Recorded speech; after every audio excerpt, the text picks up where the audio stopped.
most important to you. So I think you got everything ready to roll now. Okay. All right. So where's a place that somebody would like to start? I'll just kind of throw it out. Anybody have anything that they want to really look at? I'll also have my chat opened. So if you type something in, I can do that. Okay. So Nicole, you're saying number one is hard for you. Okay. All right. Okay. So when you start back to what we did early in the semester, if you're doing an average velocity, that really is just a slope. That's a slope of a tangent line. Realistically, on this one, the graph is just something you're going to do on your calculator. You all can use your calculator to do this. And you can get the 2 points from your calculator. So if you're doing a graph of a trig function, use your calculator. You don't have to go back and review what you learned in pre-calc or in a trig class. Just make sure that the mode you're in is in radian mode. If you graph, you have to be in radian mode to make sure that you're on radians. Okay, when I go to y equals, let me clear some of this stuff out of here. And let's see, then we'll just put this in. So we got sine of 2t. Now you're going to have to use the variable key. You'll use x, but it's all the same. And what you're doing is you're graphing this on the interval 0 to 4 pi, or to pi over 4. So if you press your window button, you go 0, and then x max is going to be pi over 4. So I'll go ahead and put that in. It doesn't really matter what you scale this by. It makes no difference whatsoever. That's not the imperative part of this problem anyway. In fact, if you want to just scale it by pi over 4, that's 100% fine. And a sine wave typically has a maximum of 1 and a minimum of -1. So I'm just going to go -1 to 1. Again, maybe by a scale of 1 on my axis like that. Okay. So and on the test, I may not necessarily ask you to do a graph on this. I may even give you a graph or something on this. So if I type in graph, then I'm going to have this thing like this. So if I did ask you to do this, it would kind of be, I guess I told you what to scale here, but it doesn't really matter on this. I want to show you how to do the average velocity. So this is pi over 4. Whoops. Yeah. Let me do this. Let me go ahead and just do this. I didn't see this part right here. So let's just go ahead and do the x scale negative pi to pi. And we're going to scale that by pi over 4 like the problem says. Okay. And then on the y's, I'm saying go -2 to 2. And I'm saying scale that by 1. Okay. Now I'll just kind of sketch out a graph on this thing then. Okay. And really all we got to do on this is if you label, this as pi, and this as negative pi, then that's good enough. And then we can just go through and, plot the points. You can get the points from here. So you can just kind of put the points in, like this. And sketch that in. You're using your calculator to do this. You learned how to do this kind of thing in Trig or pre-calculus, so you can get that put together. Okay, so really what you're doing on this now to find the average velocity, you're finding a slope from 0 to pi over 4. You're finding the slope of a secant line. So here's 0. You want to get that point. You can get that from your calculator. And then pi over 4 would be this right here. So what you're doing is you're looking at the slope of the line that connects those 2 points. Okay, 100% okay to use your calculator to get this too. So that first point, see if I trace it 0, that's just going to give me a point 0, 0. You don't have to worry about unit, circle, or anything on this problem. Your second point is pi over 4. Just trace it pi over 4. And if you get a decimal, that's 100% fine. This case, that gives 1 like that. Okay. So now when we do the average velocity, all we're doing is a slope. So we do the change in y, which would be 1 minus 0. We do We do the change in x in the same order, which would be pi over 4 minus 0 like that. That would be 1 in the numerator over pi over 4 like that. Okay, and then this right here, you could certainly use a calculator on this. But really this is just 1 divided by pi over 4. When you divide a fraction, you you multiply by the reciprocal of the second fraction. So that would be 1 times 4 over pi. So that would be 4 over pi like that. And that's good enough. You don't have the units. I didn't give you any units on that or anything. So that would be 4 over pi would be your average velocity. So what you're essentially doing is using your calculator to get these 2 points on the graph and finding the slope. Anytime you do an average velocity, an average rate of change, you need to have 2 points, and you got to find the slope. That's it. Is everybody okay? Okay. Average velocity is an average rate of change, which is a slope. Use your slope formula. So you got to know the slope formula that you learn in college algebra. Y2 minus Y1 over X2 minus X1. Okay. All right. Very good. Okay. What's next problem somebody wants to look at? Hey, I want to go over 19. And mostly in the sense of like finding delta without like visual cues. Okay. Sure. That's a good question. So let's go all the way to number 19. And kind of at a minimum, we didn't really go through a lot of depth with 2.5. What I really am wanting students to know is how to take a graph and figure out what the largest value of delta is. Let me see if I can zoom on this a little bit so you guys can see this a little bit better. That should help a little bit. I've been having trouble with my... I'll say my main question with this was like I can like when I was doing the review itself, I could visually see like it would be like 1.9 and 2.9. But when I was doing like practice homeworks and I get like numbers like 1.16, like I was like trying to figure out how to do that like better. Okay. In the equation sense or like the algebra sense. Okay. So for the test, let's just kind of focus on the test. You're going to see something a lot like this example here, where it's a little more straightforward. So let's focus just kind of on this. I know what you're talking about. There are some problems where maybe you had to even solve an equation to find what that delta is. So in this particular problem, you're given that the limit as x approaches 4 is equal to 5, and you can tell that if you're closing in on 4, then y is closing in on 5. Okay, you can tell that limit is 5. So what we're doing is if epsilon is 1, all that really means is from the value of the limit, from the 5, you're going to go up 1 unit. And then you're going to trace that over to the graph.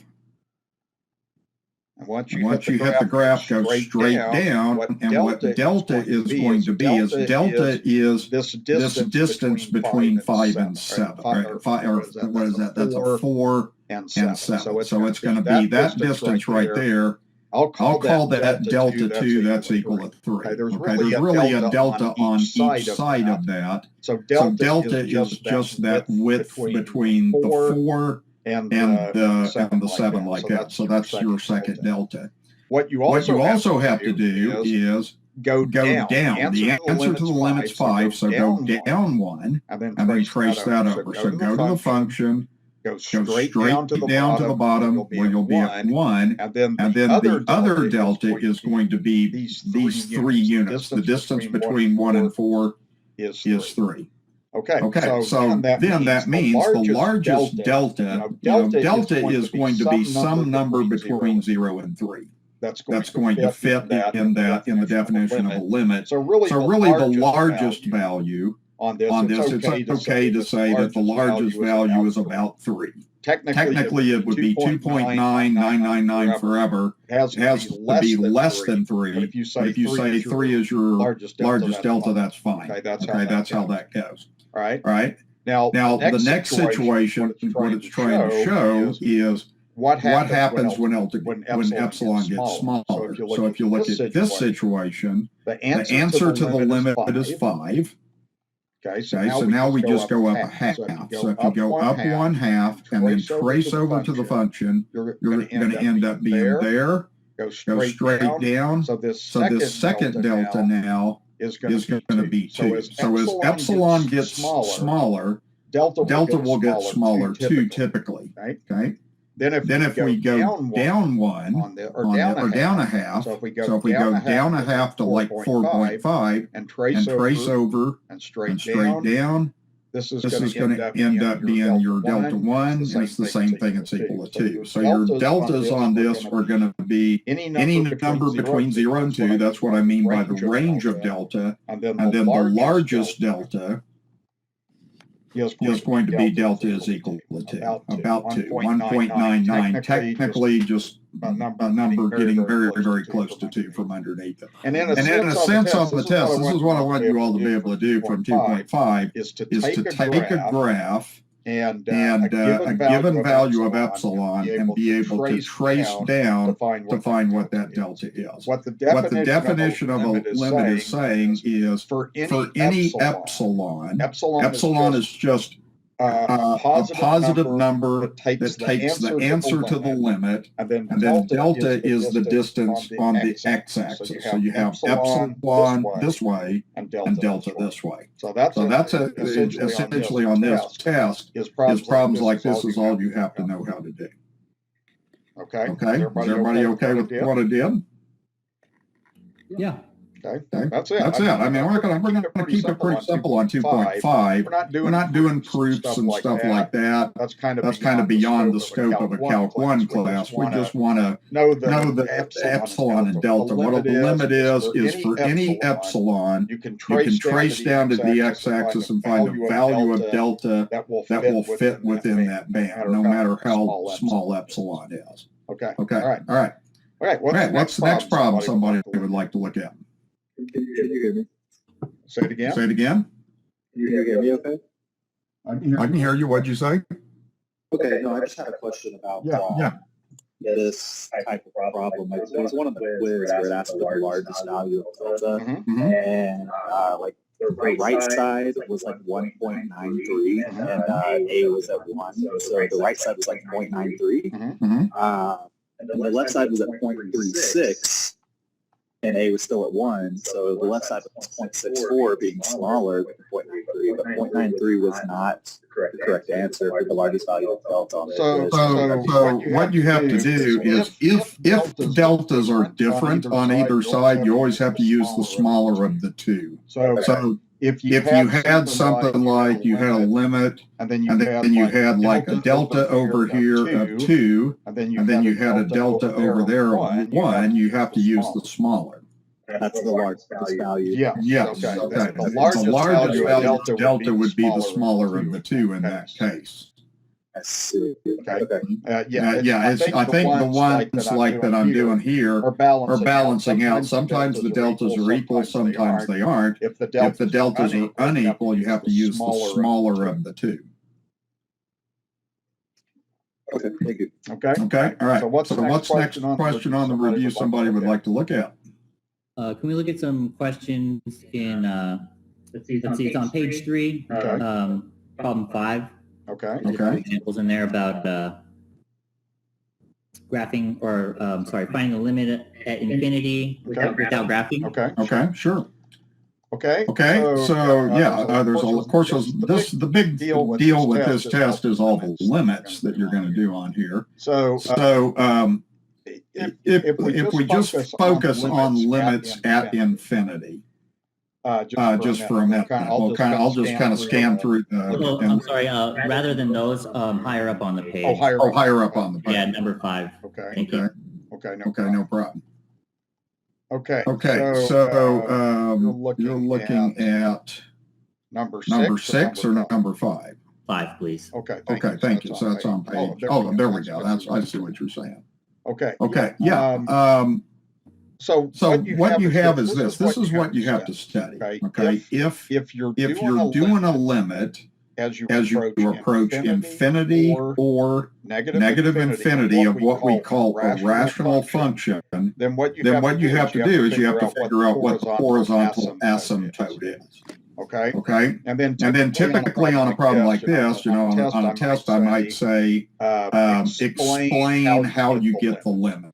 Okay. And what I'm looking at on that is explaining how you get the horizontal asymptote. So basically, on all these problems, they're all rational functions. You're doing a limit of a rational function. Rational function's a fraction. You just look at the horizontal asymptote, and I taught you kind of the series of rules that does that. So really what happens on this, when you get to infinity or negative infinity, all that really matters is the highest power. You can ignore everything else. So if you had 3x squared over 2x squared, the degrees are equal. And if the degrees are equal, then the ratio of the leading coefficients is the horizontal asymptote. So the horizontal asymptote's y equals 3 over 2. So the answer to the problem is 3 over 2. Okay.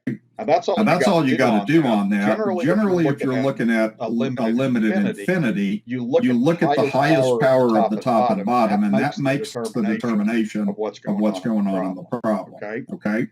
Let's go down. Let me kind of skip and do B last. If you go to D, the same thing happens. You're going to infinity. It's all about the horizontal asymptote. All you do is you can disregard everything except the highest powers. Okay, so you get 2x over 4x. Well, what happens is the x's go away when you're at infinity. So this is just approaching a horizontal asymptote. Y equals 2/4. Again, the degree of the top and bottom are both equal. They're both 1, so the horizontal asymptote's 1/2. So that's your answer to your problem. Okay. Everybody got that? Mm-hmm. If the degrees are equal, then the answer to the horizontal asymptote staring you right in the face, and then that's the answer to the problem for your limit. Okay, let's go to C. And again, you can kind of use this strategy. All you worry about is the highest powers. So if you look at x over x squared, the degree of the top is 1, the degree of the bottom is 2. So anytime the degree of the top is less than the degree of the bottom, then the horizontal asymptote is y equals 0. So that means the answer of that limit is 0. Okay, so those are two different rules. You typically learn those rules in college algebra. Okay. Part B is a little bit different. So again, you can just look at the highest powers, and you don't have to pay any attention to anything else. So what you end up getting on this is if the degree of the top, which in this case is 3, is greater than the degree of the bottom, and in this case that's equal to 1, then there is no horizontal asymptote. And what that's going to tell you is the graph is either going to swing up to infinity or it's going to go down to negative infinity. Okay, anytime you have this situation, the graph is not going to level off like it does at a horizontal asymptote. So really all you got to do on this one is just do a test point. I mean, really. If you're going to infinity, just pick a big number. Pick a million. Pick 1,000. Doesn't really matter. And if you just did this, if you did 100 to the third minus 1 over 100 plus 1, well, you have a positive numerator. You have a positive denominator. That means the answer to this problem is going to positive infinity.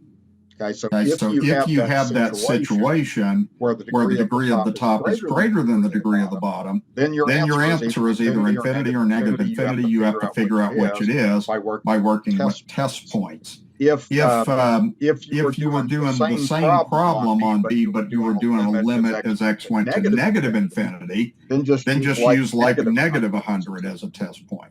And that's fine. That's what you do. So that's how you would categorize those different parts of that kind of problem. Okay, does that help everybody on that? Yeah. Okay.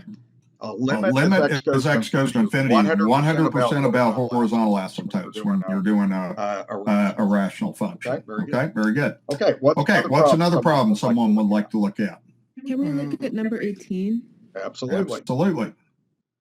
Okay, so let's see what we got going on number 18. Okay, all right. Glad you asked this. This problem right here I don't know. Sometimes students have some struggles on this a little bit.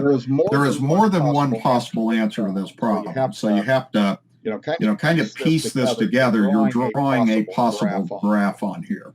So what I'm going to do first of all is I'm just going to look at each piece of this problem. The first thing, all this when you have f of 0 equals 5, that is simply saying that on the graph you draw, you need to plot the point 0.05. That's a point that absolutely has to be on the graph, so I'm going to put a dot there. So I'd be looking to see, okay, student has a point 0.05. Okay. Now you look at this problem. This second thing, this is a two-sided limit as x approaches 5. So what you need to do on this is you would need to go to 5.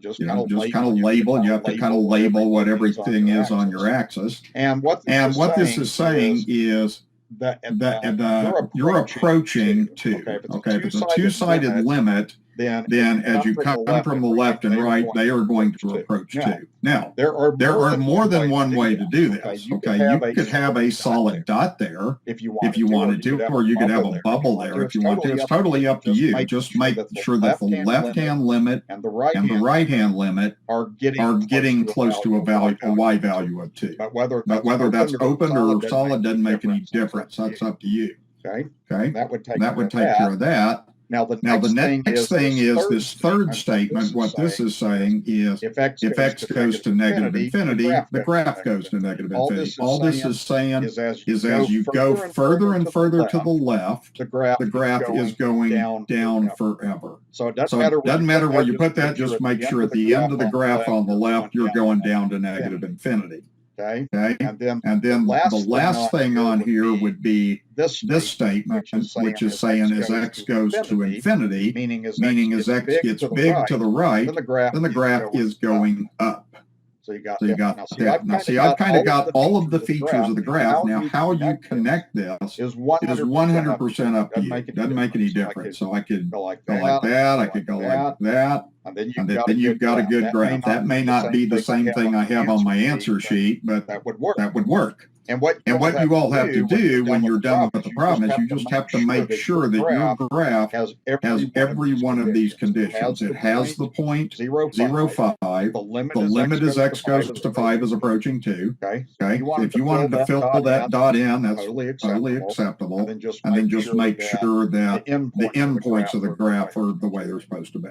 So you're piecing that together, and this is something you'll see throughout the semester as we learn more content. Does anybody have a question about how I figured that out? So for the 5, I mean for the the dot at 0 and 5, I see. So when I look at it, it says f of 0 equals 5. So I would have assumed that y would equal 0. No. What's in the parenthesis is x. Okay. What it's equal to is y. So the point is 0.5. Okay. When I say f of 0, I'm telling you that x is 0, and when x is 0, y is 5. So that's why I'm plotting the point 0.05. Okay. Does that make sense? Okay. All right. Anybody else have a question about that? Okay. Let's see what this other one looks like here. Okay. So again, what we're going to do is try to create a graph. And again, there's more than one way to draw this graph. One thing it's saying is when x is 3, we're undefined. Now, if you're undefined, it could mean several things. It could mean there's a bubble. It might mean there's a vertical asymptote. It could mean several things on this problem. Okay. So we'll kind of wait on that for a minute. Let's kind of think about that. Let's see what the next statement says. So the next statement says you have a two-sided limit when x is 3. It says that y is going to be 5. So what this means to me is that that the graph is going to be coming from the left of 3. It's going to be getting close to 5. As you come from the right, it's also going to be close to 5. And you're undefined at the same time. So that right there, those two graphs together, what that's now telling me is it's telling me this. We would have to have a bubble there. Then this piece of the graph right there would look like that. So right now we've got, we're showing that when x is 3, we're undefined, and we're showing the limit, the two-sided limit is x goes to 3 is 5. So we got that nailed. That's what that means. Okay. All right. Now, if you push on to the next statement, the next statement says when x is approaching 10 from the left, you're going down. Then the statement after that says if you're approaching 10 from the right, you're going up. So this to me is implying more than likely that you have a vertical asymptote. So if I go over to 10, I'm gonna and you're undefined. It says that f of 10 is undefined. But because of the way the limits are at 10, that's telling me that's a vertical asymptote. So it looks like the left-hand limit of 10 is going down. So you just make your graph get it close to the vertical asymptote. The right-hand limit is going up. It's approaching infinity, so that would go like that. And now you've got every feature of this problem nailed. How you draw the rest of the graph totally up to you. I could care less as long as it's a function. So I'm just going to connect that. I'm going to make that do whatever I want to, and I'm going to make this part over here do whatever I want it to. But the point on this is what I'm looking for is that g of 3 is undefined. So the bubble gets that. The limit is x approaches 3 is 5. So we've got that. We are undefined at 10 by having an asymptote. And then the left-hand limit is going to negative infinity. Right-hand limit is going to positive infinity. So that is a possible graph right there. Okay, Any question on that? Partially what you're kind of being tested over this is how well you know the language of calculus and how you can use those statements and create some sort of a possible graph. Okay. All right, very good. Let's see in the chat. Somebody is saying 16F. I see that pop up. So let's jump to 16. Let me move up to 16 and see what's going on this. So this is continuity. Now all of these situations are a little bit different. And I think the F, because it's a trig function, is the one that's the hardest. But let me do just a real quick review of these other problems.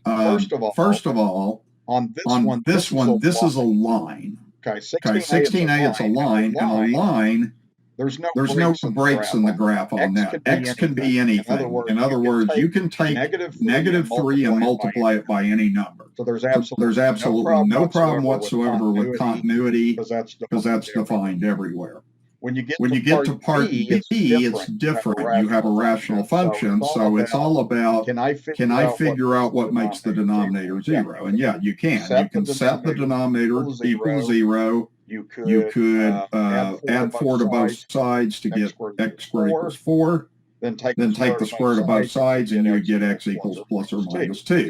Anytime you take the square root of both sides of an equation, you introduce that plus minus. So this would be continuous everywhere except negative 2 and 2. So it would be everything below negative 2, everything between negative 2 and 2, and everything beyond 2. So and using parentheses on that is how you're telling me that you're discontinuous at 2. You couldn't use brackets on the 2. So that's how you do that. Okay. C actually, and I think I was grading the written assignment 3 that you all turned in last week today, and I think whenever you have a square root or an even root, what's under the radical always has to be either 0 or positive. So you solve this inequality to get this worked out. Okay, so once you do get that set up, there's nothing to figuring out what the continuity is. So it's 2x is greater than or equal to 3.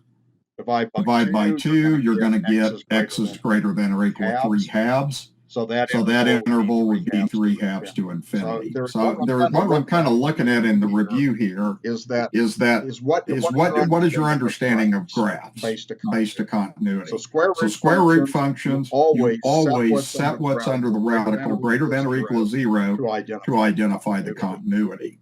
Okay, and then part D is going to be all real numbers because it's a polynomial. There's no problem with a denominator being 0. There's no problem with a square root. X can be anything in that problem, so it's always continuous. Okay. Same thing happens on E. Anytime you have a sine or a cosine graph, you would have learned in a trig class basically that a sine wave, there's no breaks in it. That's the key. That's all you got to know. You don't have to worry about the amplitude and period change and all that stuff. It's irrelevant to the continuity.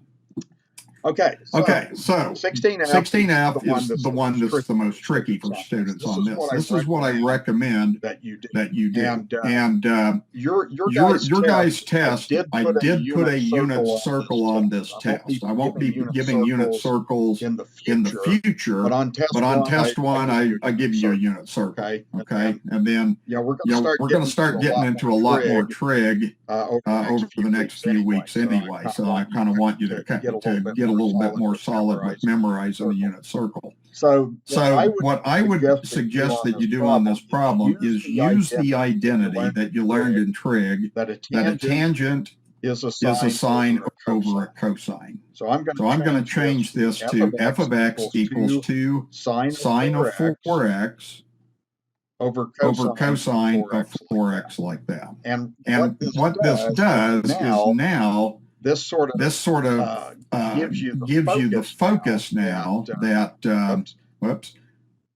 you need to just totally focus on that denominator now. So you know that the denominator can't be 0, so your focus becomes solving this equation right here. The cosine. I didn't write that right either. That x doesn't need to be there. It needs to just be cosine of 4x. Okay. So the cosine of 4x, we're trying to figure out on a unit circle what would make that equal to 0. Okay. So let's see. On a unit circle, this is essentially what you would have to kind of figure out here. On a unit circle, the cosine is always the x value. So I'm just going to kind of look at these real key points on here then. Okay. So what we need to do is we need to figure out where the cosine is of 4x is equal to 0. Okay. So what I'm going to end up doing on this then is if you look at the unit circle, the cosine is equal to 0 at a couple of places. So we're going to look just at the cosine, not the 4x yet. So this is at the angle pi over 2. This is the angle. This is 3 pi over 2, but it's also negative pi over 2. All right. So that's kind of where this happens. So what's happening on this is we're now looking at 4x, and that 4x changes the period. So here's what you got to do. You just take that 4x and you set it equal to one of the places where the cosine is 0. One of those places is pi over 2. Okay.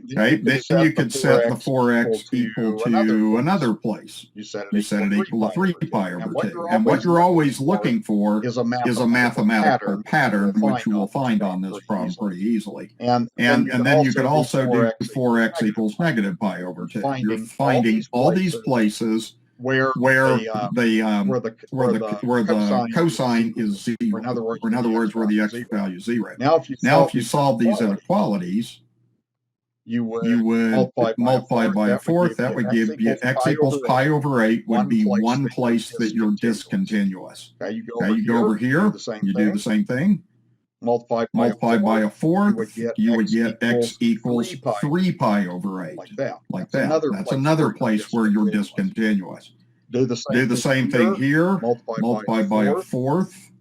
So now you're going to get x equals negative pi over 8 like that. Okay, so what I'm doing is I'm looking at the unit circle and finding where the cosine of x is equal to 0. But since we changed that x to 4x, I set that equal to these places on a unit circle. Now, what you'd have to do from here essentially is just kind of write a pattern on this. So you look at this, it's pretty clear to see what's happening. You have 1 pi over 8, you have 3 pi over 8, you now can see the pattern. It's an odd pi over 8.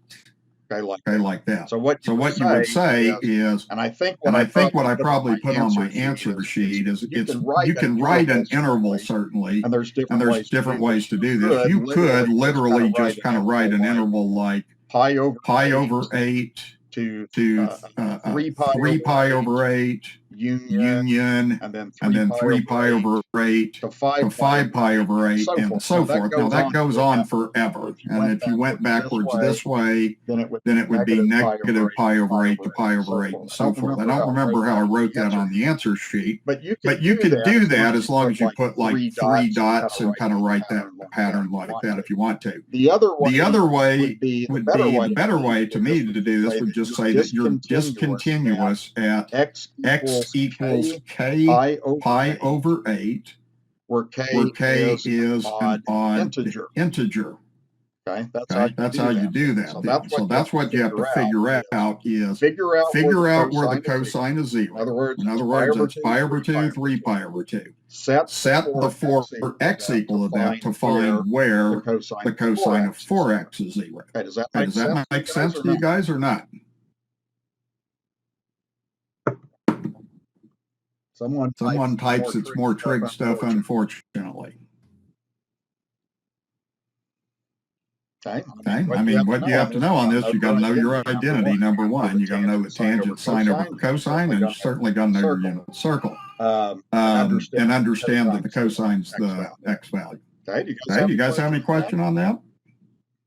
That's a tough one. That's one that's a little bit tougher than all the other problems on that then. Why are you multiplying by 1/4? Okay, because I'm trying to solve this equation. So, like, if you look at this part down here, we have 4x equals pi over 2. There's two ways to do this. You can divide by 4 to get rid of a 4. The reason I'm doing that is because dividing by 4 is the same. Just flip and multiply the 4. Yeah, exactly.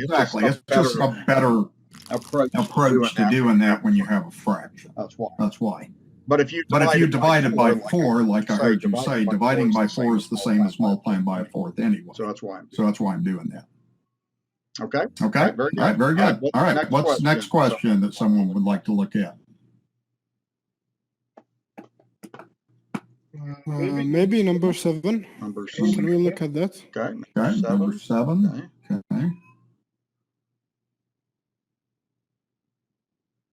Okay. Okay. So really, in a problem like this, what you would have learned is in college algebra, if you have an odd polynomial, then the graph either looks like this or it looks like this. Okay. In this case, this part of the graph is going to infinity. That part of the graph is going to negative infinity.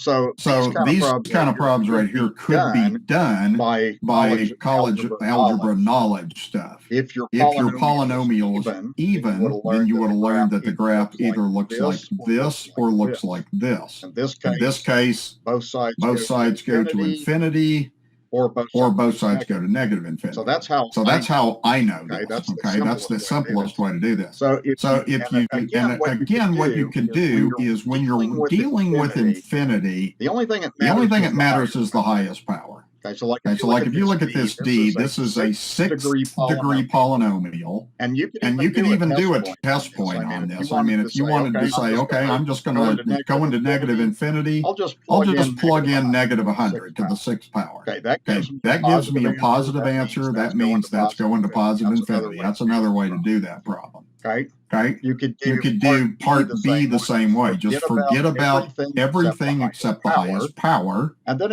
again, this is x going to negative infinity. So you could, again, just do negative 3 times, use a small negative number, work that out, you get a negative, so that's going to negative infinity. So you can actually use test points on these problems. These have nothing to do with horizontal asymptotes. These are polynomial functions.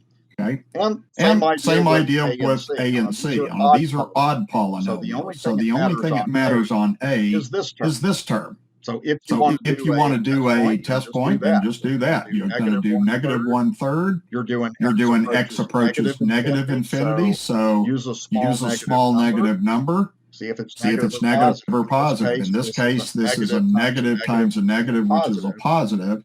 So that would be positive infinity. Okay, and what this one is saying is the graph would actually look like this. Okay, it would look something like this.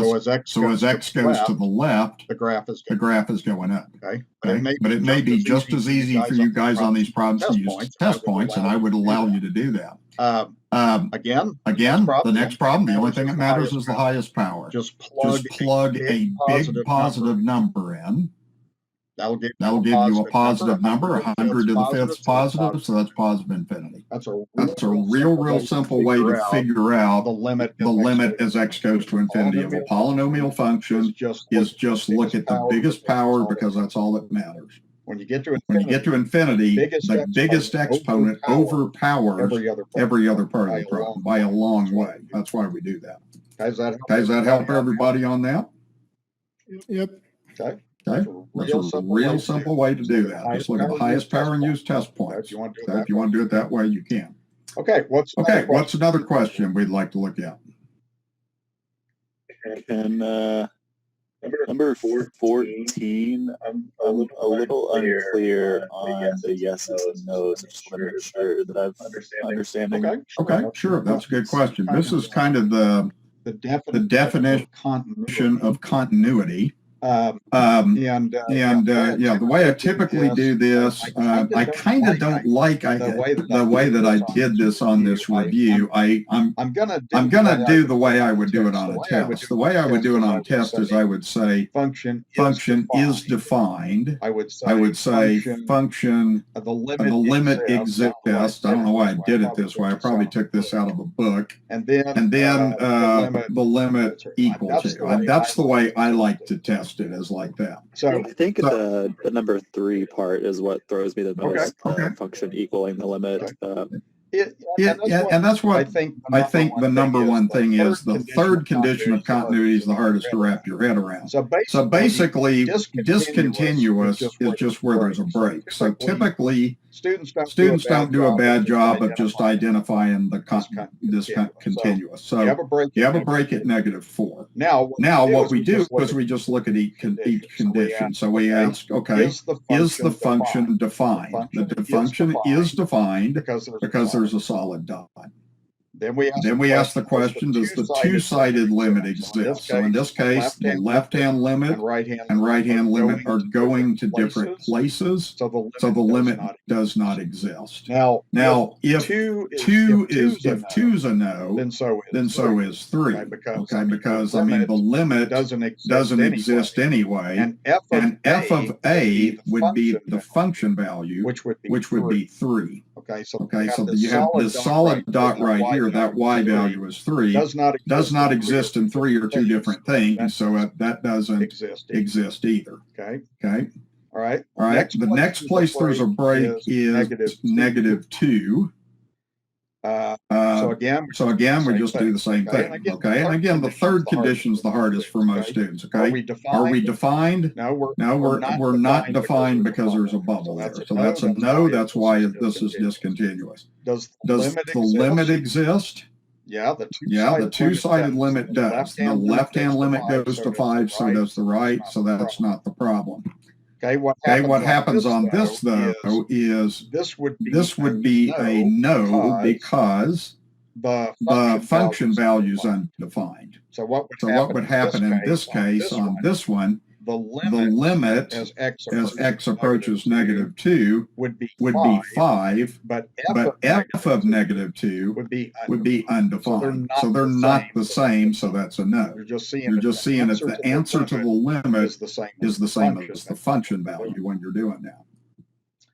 Okay, next place there's a break is 1. So we look at, okay, are we defined? There's no solid dot, so we're not defined. Does the limit exist? No. The left and right hand limit are going to two different places, so that's a no. And again, if 2's a no, then 3's got to be a no. The limit doesn't exist, then it can't be the same as the function value.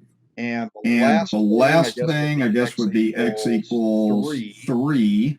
And the function is defined because there's a solid dot. The limit does exist, even though there's a bubble. It doesn't matter. The left and right hand limit are approaching 3, so that exists. So what happens in this case on this problem right here? What happens if you look at this case right here? The limit as x approaches 3. That's going to be equal to 3. If x is closing in on 3, y is closing in on 3. But f of 3 is equal to 1. So you have this function value at that solid dot, and its y value is 1. So what condition 3 is saying is the answer to the limit must be the same as the function value. So that's why you are discontinuous there. Okay, in words, just kind of say this in words. Condition 3 is the two-sided limit has to be the same as the y value of the function. That's what that means. Does that help you on that? Yeah, for sure. I got all of them right, so that's good. Okay. Yeah, that's the one that's the most difficult. Just the limit is the same as the function value. Because if it isn't, then that means that the function value is somewhere else on the graph. It's not where the limit is. So that's how that goes. Okay, very good. Okay, very good. What's next question someone would like to look at? Number 17. Number 17. Okay. And again, you guys can type questions in chat because I can monitor the chat on here too. Okay. Okay. So let me see if I can get this stuff erased. Come on. Crap. There it goes. Okay. A problem like this is really what you're looking at on a piecewise function is you're really looking to see if the left and right hand limit are the same. Okay. And all you care about is 1 on this problem and 2 on the other problem like here. So this is what you want to do. You want to do the left hand limit when x is less than or equal to 1. When x is less than or equal to 1, you're looking at the graph x squared. So we need to do the limit as x approaches 1 from the left of x squared. And again, you just plug that in, plug the 1 in, you get 1 to the second, that's equal to 1. Okay. When x is to the right of 1, that means x is greater than 1. So you would want to do the limit as x approaches 1 from the right of 2x. And then you plug that in. So that would be 2 times 1. That would be 2. So what that's going to tell you is the left and right hand limit are going to different places. So you have this jump discontinuity here. They're not connected. So that would mean that we're discontinuous at x equals 1 because the left and right hand limit were different. That would mean we're continuous everywhere else because x squared and 2x by themselves are continuous everywhere. So the continuity would be negative infinity to 1, 1 to infinity, and you would have to make sure that you have parentheses around the 1 to exclude that from your continuity. So that's how that goes. The next problem is very similar. You're going to do a left-hand limit when x is less than or equal to 2. So we would do the limit as x approaches 2 from the left of x squared. Plug that in. You're going to get 2 to the second. That's equal to 4. Okay, the the right-hand limit is going to be done when x is bigger than 2. So we would do the right-hand limit. X goes to 2 from the right of 2x. Again, plug the 2 in, you get 2 times 2, you get 4. So what that tells us is since the left and right-hand limit are both going to 4, it means this graph connects. Okay, It's two different graphs, but they come together to that y value. So we would be discontinuous nowhere, and we would be continuous everywhere. So your continuity would be all real numbers. Okay. Okay. Does everybody understand what I did there? Okay. You don't have to graph for anything. It's just if you have a piecewise function, you want to test where the pieces break, and you just want to see if they connect, if the limits are equal or not equal. That's all you got to do. Okay. Okay. All right. Okay. So what's next thing? It looks. I can't tell if anybody typed something or not. John, you were saying you were trying to ask about 14b. Yeah. So I just fixed my mics. I was confused because it says -2, but was that meant to be -3 on 14b? Yes. Okay, the discontinuous would be -4 right here at -4 at -2. So it is discontinuous at -2. And then you're discontinuous at 1 and 3. So I mean, it doesn't really matter what order you do this in, but you are discontinuous at -2, and then I changed these conditions to the way I was going to ask that on a test. So what were you asking on that again? No, I misread it. I was looking at the -2 at the bottom for some reason, thinking. Gotcha. Very good. Okay, no problem. All right. Okay, so let's see. Israel, you're saying number 19 A or B. So let me move down to 19 and see what's going on that.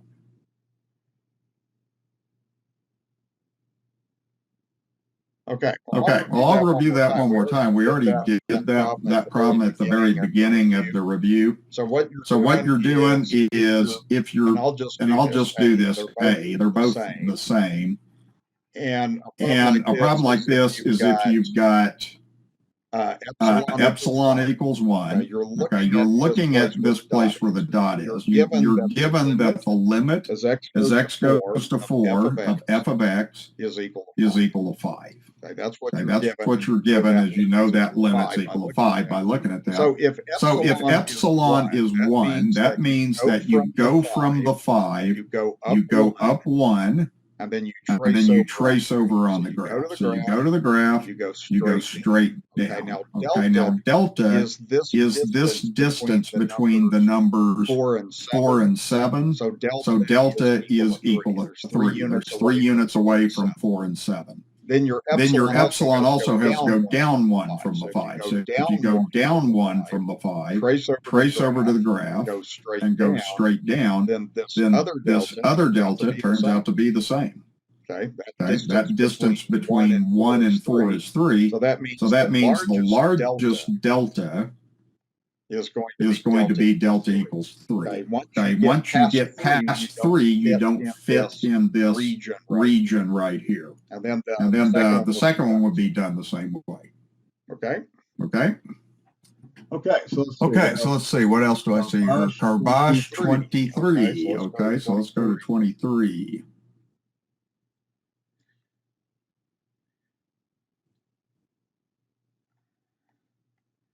Okay, so graphs of derivatives now. Okay, so we've kind of learned how to, in 3.2, we started looking at graphs of derivatives. So one thing you'll do on this test, the way I like to test graphs of derivatives is number one, do a problem like 22 where you can get the graph of derivative 100% accurate, and then the ones that are hard to get 100% accurate, do that more in a matching. Okay, so right here, these are the graphs. These are the given graphs.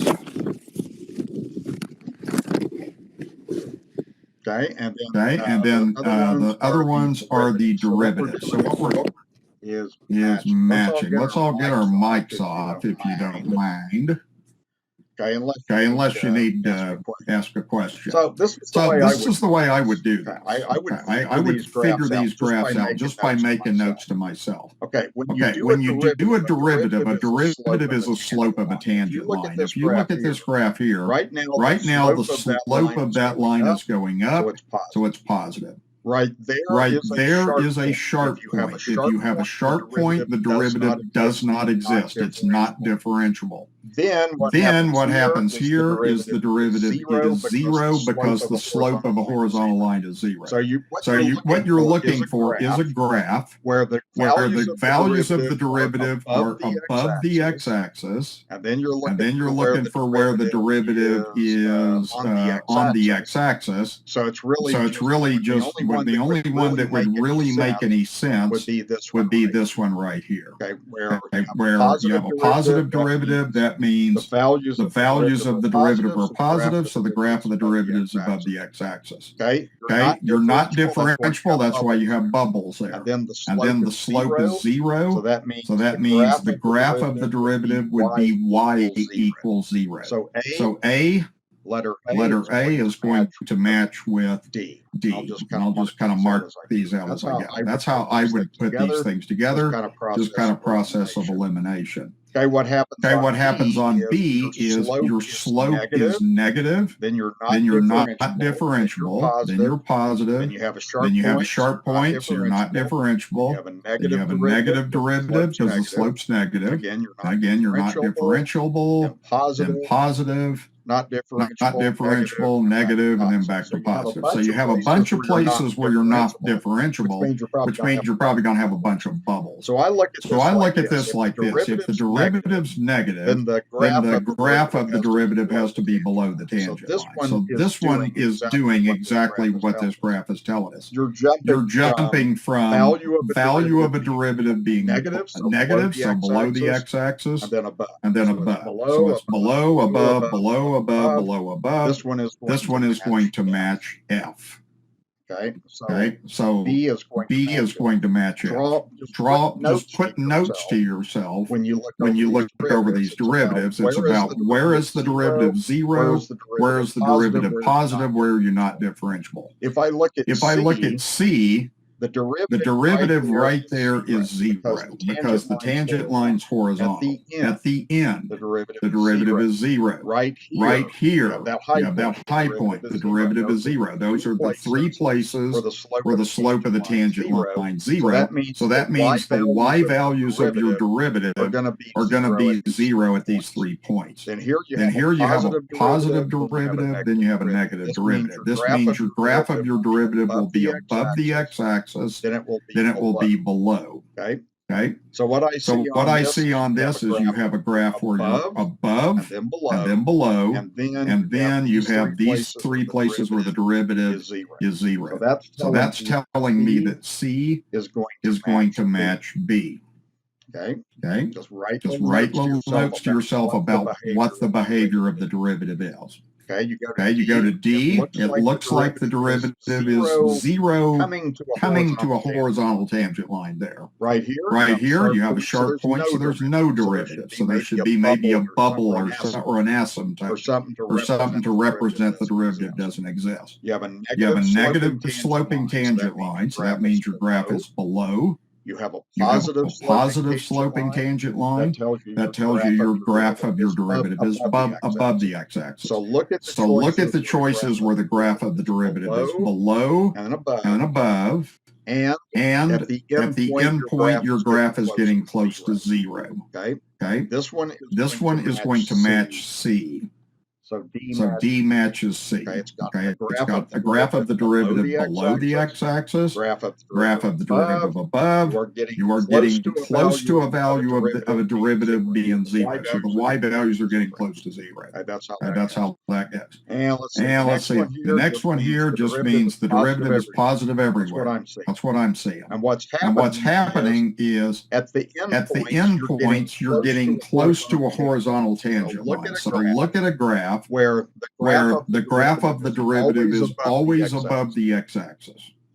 That one is going to be A. Okay, so it looks Okay, like so it looks E like E is going to match A. and then the And then the last one would be you have no derivative at the endpoints because the tangent line is vertical. You have a You zero, have a zero derivative there because the horizontal, you have a horizontal tangent line. You have a positive derivative, then negative. So that's going to match F because you're going to have the derivative being above the x-axis, then below. So F is going to match E.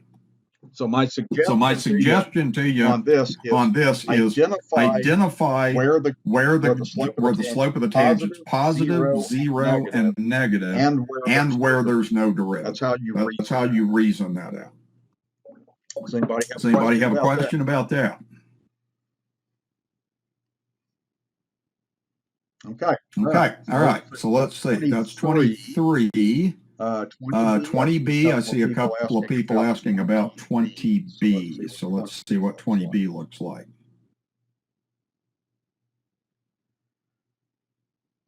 Okay. So this is where we do the derivative using the definition. Okay. So out of these three, A is the easiest, I think, to do. B and C are both more difficult. Okay. So first of all, when you do your derivative, and I do put the definition of a derivative on the test. Okay, so you don't have to memorize that for this test. So your definition of a derivative is the limit as h goes to 0 of f of x plus h minus f of x all over h. So you have to get everything set up correctly first of all. The way we went over this in class, as I said, a good way to approach this is to set it up kind of like this. You have something minus something all over h. I think in class I was using brackets. You can use parentheses also. It didn't really make any difference. So what happens is f of x goes there in the second parenthesis. That's just always whatever I give you is going to go there. That's what f of x is. It's just what I give you. And then f of x plus h is going to go here. And all that means is you change this function to 1, and where you see a x, you put in a x plus h like that. So the first thing you have to do is get everything set up correctly to do this problem. So you have f of x and you have f of x plus h. So the way algebraically you're going to put this one together is you've got to make these fractions go away. So if you're going to make an x minus 1 denominator go away, then you got to multiply by x minus 1 to get it to cancel. You got to distribute that through the entire numerator. If you're going to get x plus h minus 1 to go away, then you got to multiply everything by that. Okay. And the idea is if you multiply the numerator by something, then you have no choice but to multiply the denominator by something also. Okay, so you need to do that to both the top and bottom. Now you can do some of this in your head. You don't have to write down what I'm writing here, but the only way I can really explain this on the screen using my computer is just say, okay, let's take this thing in blue and let's multiply that by x minus 1, x plus h minus 1. Then let's take the second thing, minus 1 over x minus 1.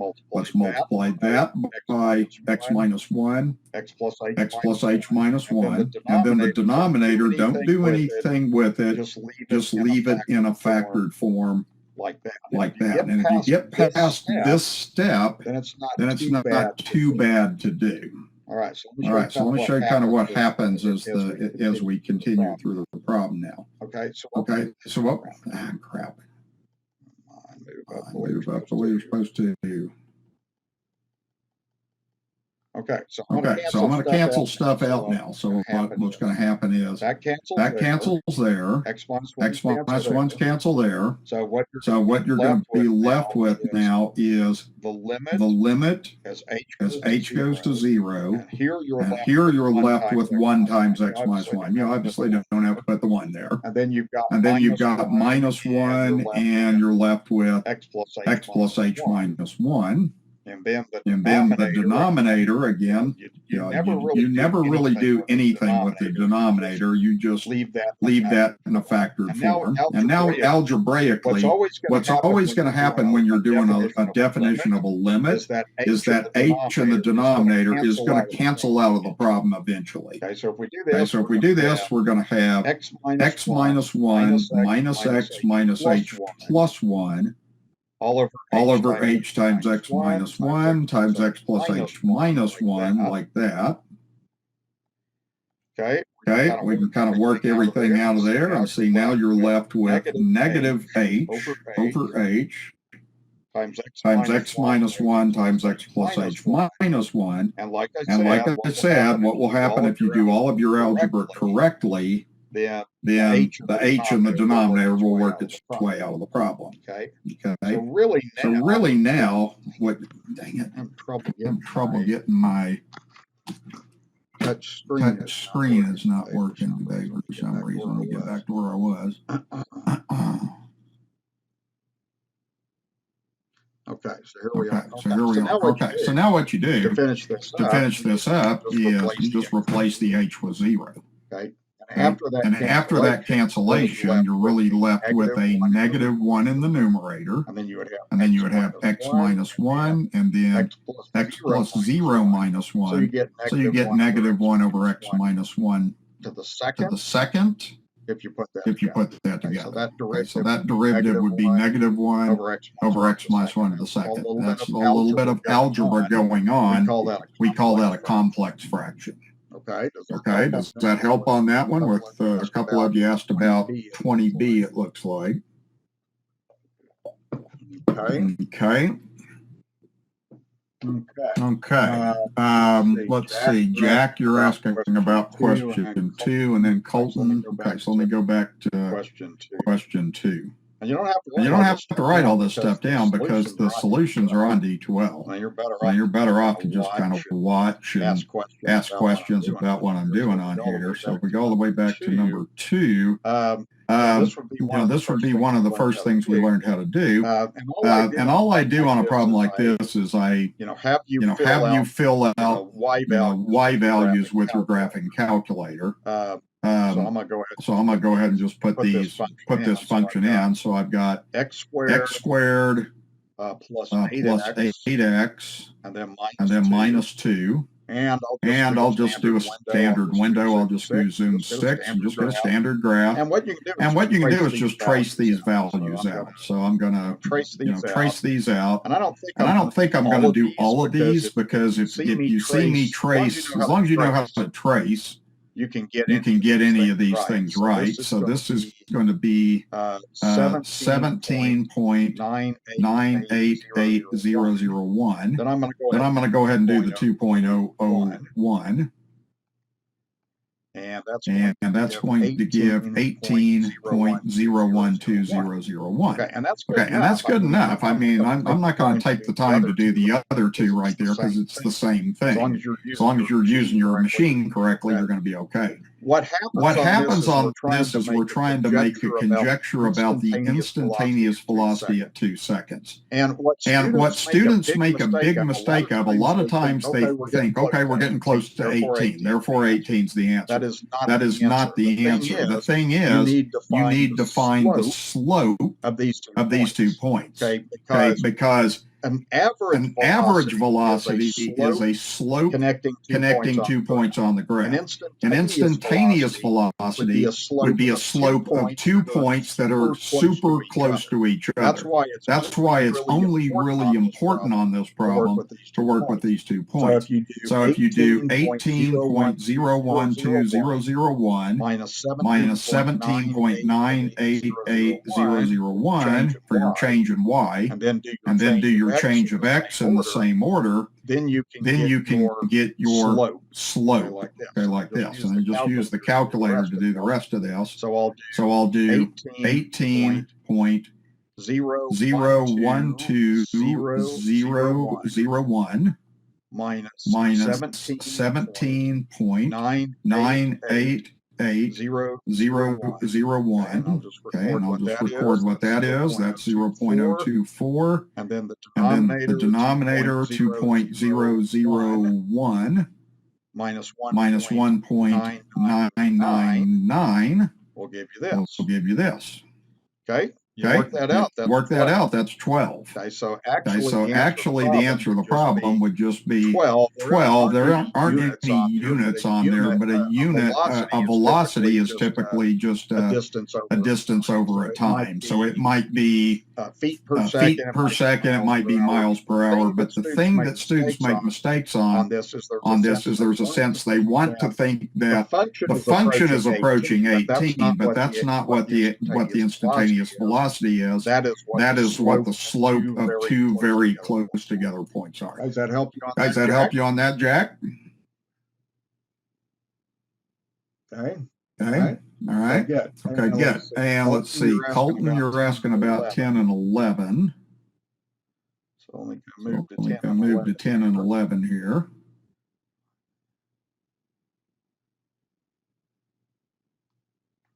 Okay. So on this, this is just a piecewise function. We looked at something kind of similar to this a few minutes ago. So first of all, you're doing a right-hand limit. Okay. That means you're going to use the greater than function. Right hand means x is greater than or equal to 0. So what you'll do is you'll just do the limit as x goes to 0 from the right of the square root of x. That'll be square root of 0, so that'll be 0. So that's the answer to that right-hand limit. Okay, when you do the left-hand limit, you're going to use the other function. You're going to use the less than 0. So you're going to do the limit. X goes to 0 from the left of absolute value of x. So that's absolute value of 0. So that's also equal to 0. And then what you know is if the left and right-hand limit are equal, then this two-sided limit would also be 0. Okay, that's what you're checking for. So really on a piecewise function, you just got to know which piece you evaluate. 11 is done the same way. This is a right-hand limit. So right-hand limit use x greater than 2. So just do the limit. X goes to 2 from the right of x plus 2. Plug the 2 in. You get 2 plus 2 is equal to 4 would be the right-hand limit. Okay. I just wasn't sure if I was supposed to use test points from the right and left of those values, or if I was supposed to plug in those values. You could use a test point. I mean, you could use like on the problem I'm doing right now, you could do 2.01 or 1.99, but there's no point in doing that. So that's it. And then what would happen on your left-hand limit, you would plug that into the less than function. So then you would just end up with 2 squared minus 2, which would be 2. And then that would mean that the two-sided limit doesn't exist. Yeah, so you could do test points, but you don't have to on this in this case. Okay. All right. Okay. All right. So let's see. What else did I see typed in? Amelia, you're saying 15. And let's see. Cassie, you're saying 15. So we can go ahead and look at 15. Okay. So now we're looking at some things about discontinuous. So the ones to me, the one that'd be the hardest on here, I think we did a couple other things like this. Really what you're looking for on 15A and B is you're looking at the denominator and you're figuring out what makes the denominator 0, because that would mean that you're undefined, and that would mean you have a break in the graph. So this first one's actually pretty simple. It doesn't matter that you have absolute value. That doesn't make any difference. If x is equal to -1, you are discontinuous. So this one you would say that you're discontinuous at x equals -1, because that's what makes the denominator 0. If you got a rational function, that's what you got to do. is just figure out what makes the denominator 0. You'll do the same thing on B.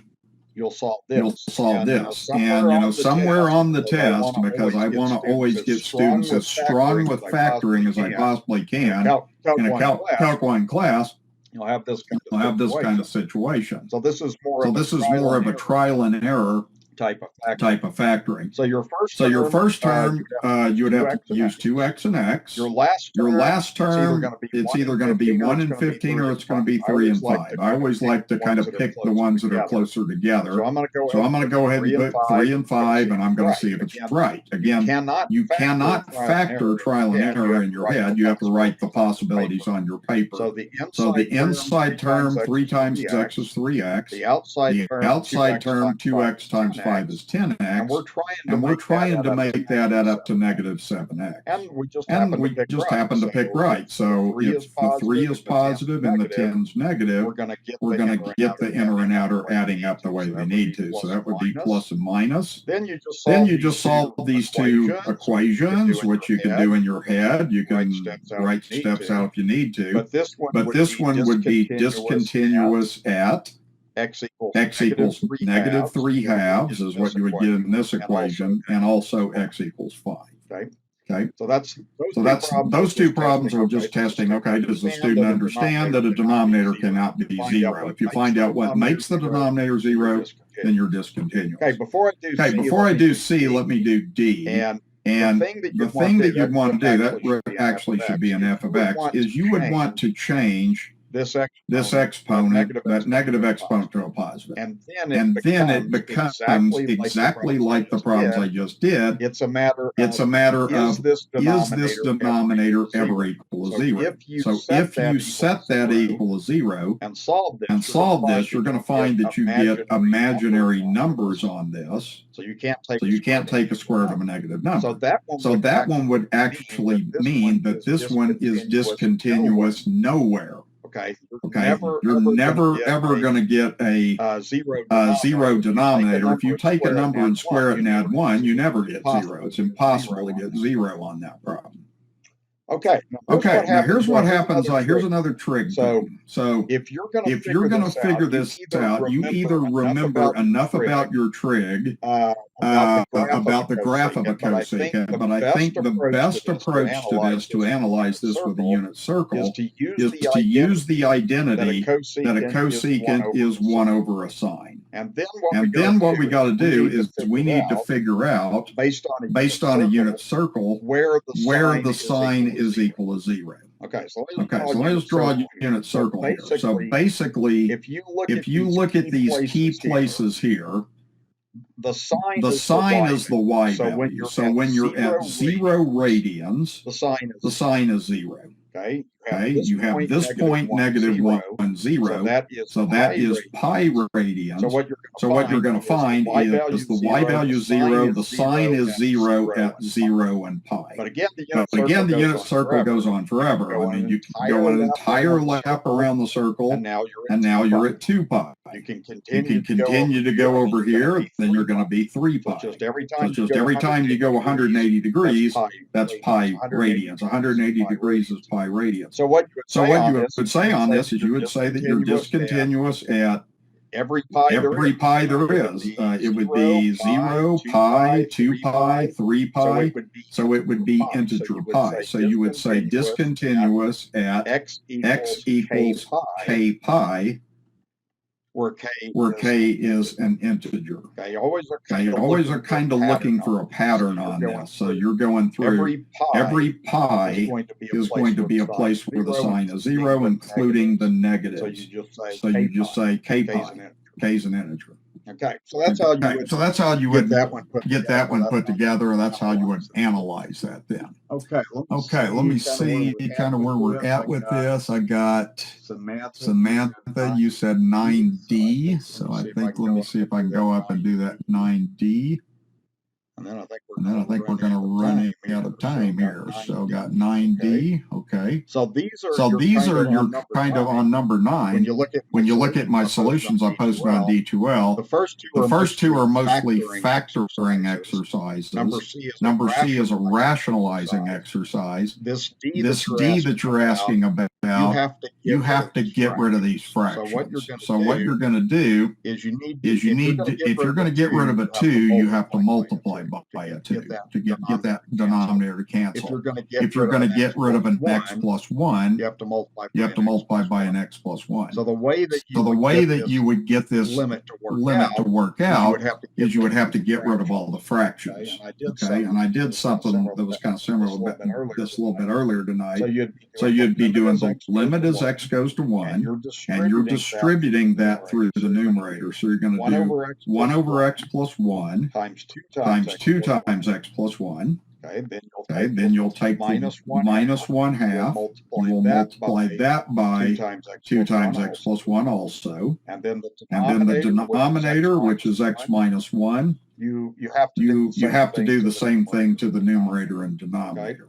Okay, so what's going to happen on this then is you're going to get some cancellations. So you'll end up getting here the x plus 1s cancel out, here the 2's cancel out. Okay, so what you'll end up having here is it looks like you'll have, there it goes. So it looks like you'll end up having the limit as x goes to 1. Okay, after the cancellation, you're left with 1 times 2 is 2 minus 1 times x plus 1. And then the denominator, just leave it factored. You don't ever want to multiply these denominators out. So I'm just going to do that. Okay, then we'll kind of see what we get here. Okay. So if we move on from here, we're going to have the limit x goes to 1 of 2 minus x minus 1, doing the distributive property. Then x minus 1 times 2 times x plus 1. Okay, so it looks like the numerator is going to give you limit as x goes to 1 of 1 minus x.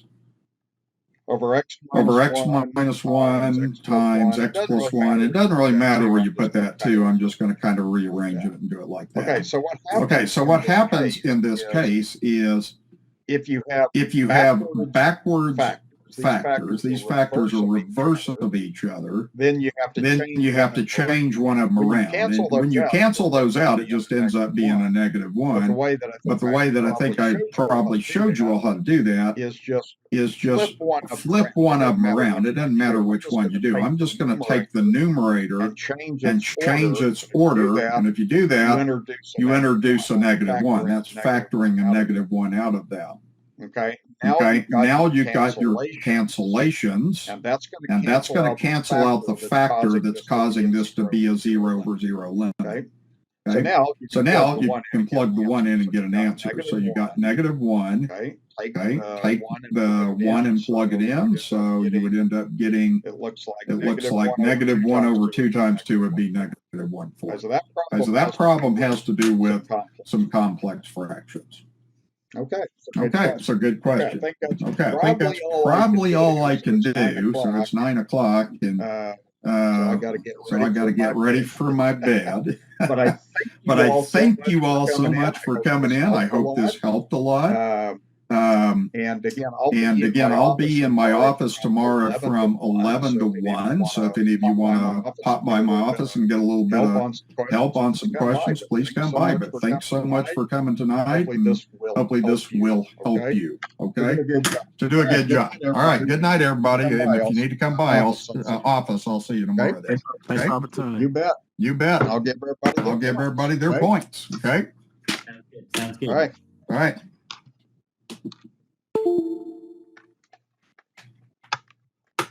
Have a good day, Professor. Thank you. Appreciate it.